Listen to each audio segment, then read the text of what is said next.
Hey folks, my name is Coran Lee. I'm the Tropical Annual and Perennial Manager at Cross Creek Nursery.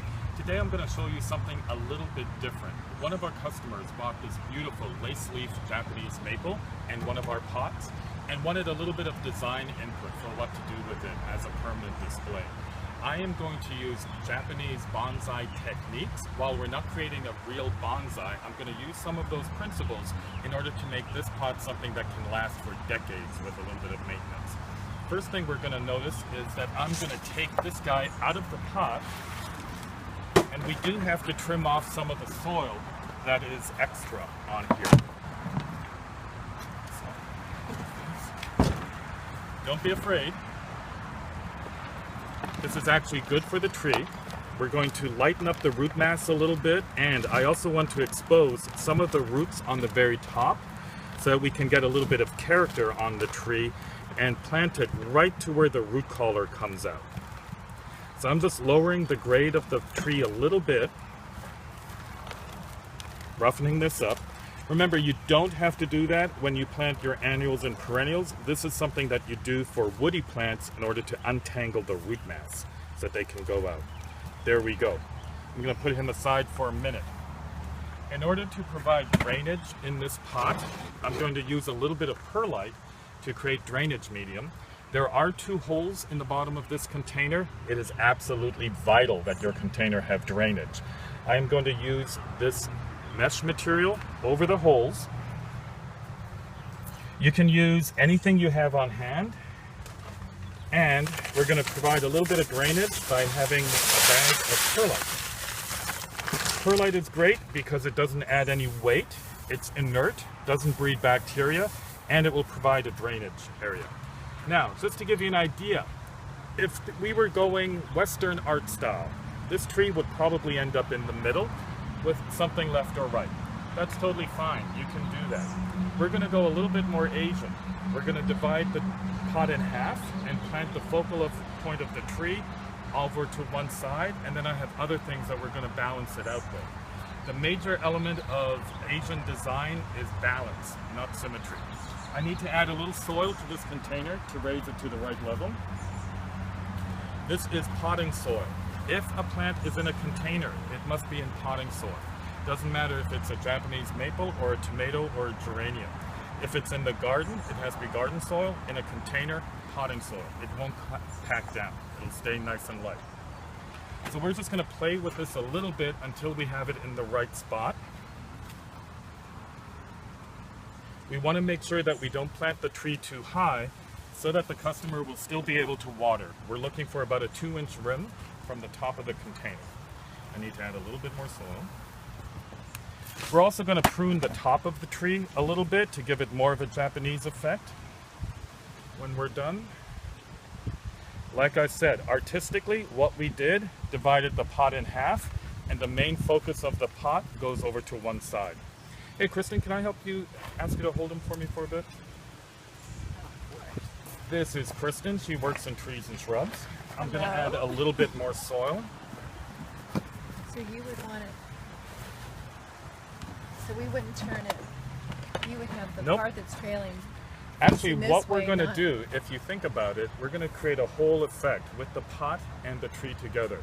So the fact that the tree is trailing down this way a little bit, we're going to have it sort of mirror that over the container. Oh, okay. So the whole effect will be that the tree is actually twice the height of the container, and that keeps it in a great proportion. If you want to hold it at that slight angle, put some more soil in there. And again, this is potting soil. This is our strawberry farm. Very good, very high quality. Very light, won't compact, and it's good draining. So just a couple inches below. Just a couple of inches below. So that is about the level that the final planting is going to be on. Okay, if you notice, I actually have placed this tree so that the heaviest branches are following the line of the pot. The idea behind the bonsai gardening is that the pot and the tree become one harmonious picture. So this is actually going to be one whole display with this branch arching out over to the side of the pot. we do need to add some more soil to here. I'm going to include some of the black grasses that we have to create interest. And we're also going to use some of these beautiful gray pebbles. The details are up to you. You want to go as natural and organic as possible. So this is our potting soil right here. I'm going to add a little bit more just to get to the right level. There we go, that should do it.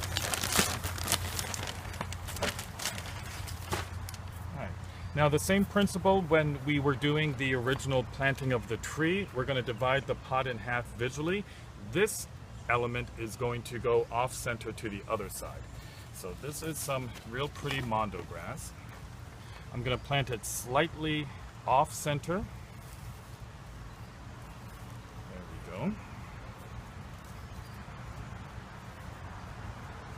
We're not going to pack in. I've seen people really ram things down. Every time you water, there will be some compaction. You just want to make sure you get the air bubbles out. These are some of the smaller grasses I'm going to put in. They're going to act more as a ground cover. Generally, when you're doing Asian type design, you work in odd numbers. So I have 3 of these. It could be 3, 5, or 7, but I think that would be a little too much. No, do they spread? They do spread. Eventually they will create a carpet. So the object of the game is we're going to use some of these pebbles under the tree, and then this will create more of a ground cover effect on this side of the tree. It will probably within about 2 or 3 years need to be reworked. What you're going to do is lift the tree up, divide the ground cover, do a little bit of root pruning, and put the tree back in again. So these guys are going to go slightly randomly in here. We're going to need a couple more handfuls of soil. Fill that up, and then I'm going to plant one a little bit further up.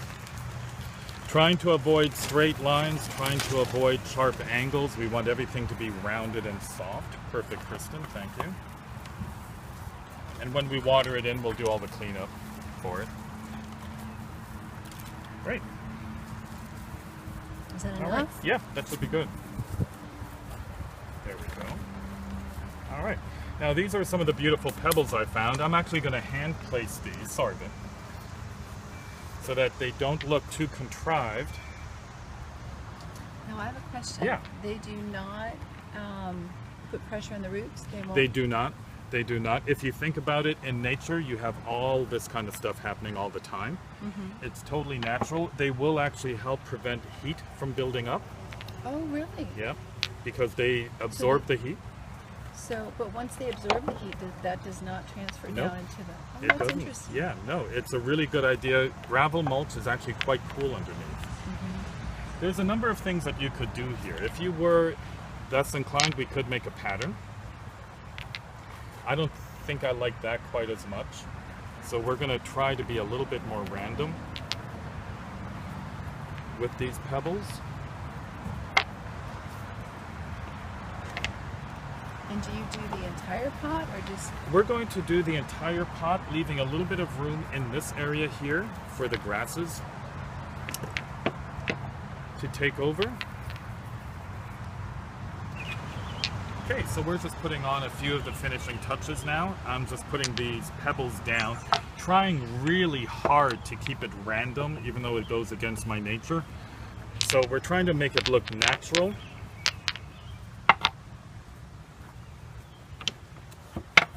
Go.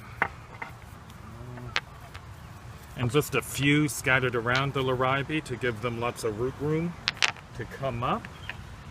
There we go. And here's a little something I like to do. Even in Asian inspired design, we do put a little bit of human art into it. When I was playing with the pebbles at first, these 3 kind of fell into a pyramid shape. So here's what we're going to do with that. Doesn't really stand out, but it's a nice little touch that your eye might notice once you're looking at it. Here you go. With proper care and maintenance, there is no reason that this tree can't be in this pot for decades. I have seen 300-year-old bonsai trees. Not this season or the next, but probably in about 2 or 3 years, you'll need to lift this up, do a little bit of root pruning, trim the foliage down. The way you're going to trim the foliage, I'm going to do a little bit now. We're going to try to accentuate the weeping habit of this. So I'm going to lighten some of this up where there are double branches, And I did this after it was potted in case I do any damage. If I prune first and damage something, now I'm stuck. This way I can actually look at the complete picture.